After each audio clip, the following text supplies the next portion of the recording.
My name is John Sitilides. I'm a geopolitical strategist in Washington, D.C.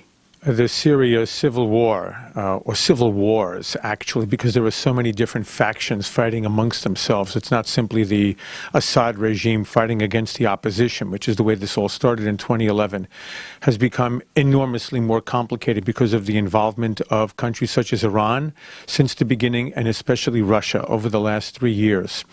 The Trump administration has a very clear objective involving the Syrian civil war as it pertains to Iran, and that is the complete withdrawal of Iranian military forces and political influence from the future of Syria. How that is accomplished, though, is going to be very, very difficult, given that Russia is probably the single most important military player, certainly in the air, in Syria, and the fact that the Iranian forces have thousands of their own proxies and mercenaries as the ground troops upholding the Assad regime's grip on power.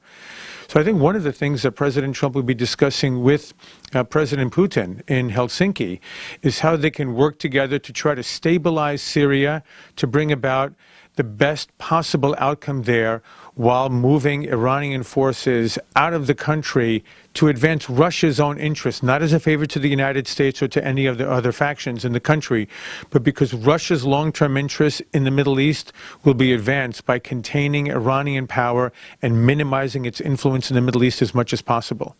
Well, I think that's Senator Graham's position. How persuasive that'll be with President Trump is up in the air. The president has made very clear he has no interest in getting involved in another Middle Eastern war, and yet we are involved in Syria. That's unavoidable. It's not on the scale of the Iraq invasion. It's not on the scale of the Libya invasion, but we are playing a very important role in Syria, and we're also looking to see how we bolster partners that have been the most important in Syria to the United States and to helping us achieve our objectives. And those are the Syrian Kurds. There's simply no doubt about it. The question that is going to be very, very difficult for President Trump to try to balance out is how do we advance our partnership with the Syrian Kurds, who really are, I think, in many ways a stabilizing and pro-democratic force in eastern Syria, especially a hedge against other malign forces such as Iran in the Middle East, with the problems that we're facing with Turkey. That's going to be the critical issue here. Turkey, in many ways, has made itself the least reliable partner in the NATO alliance for several years now. And there's a concern with President Erdogan's new powers that he may be feeling assertive enough to move in an even more difficult direction and closer to Russia in many ways on a bilateral basis and less dependent on the U.S. and NATO. So the question for the Trump administration is, how do we balance out our NATO relationship with Turkey? Turkey occupies critical real estate in the Middle East, in Southeast Europe, and in the Black Sea region. So the desire is to have Turkey remain an important player in the NATO alliance, but we have to persuade the Turks that there's an important balance here with supporting the Syrian Kurds, who are not a threat to Turkey.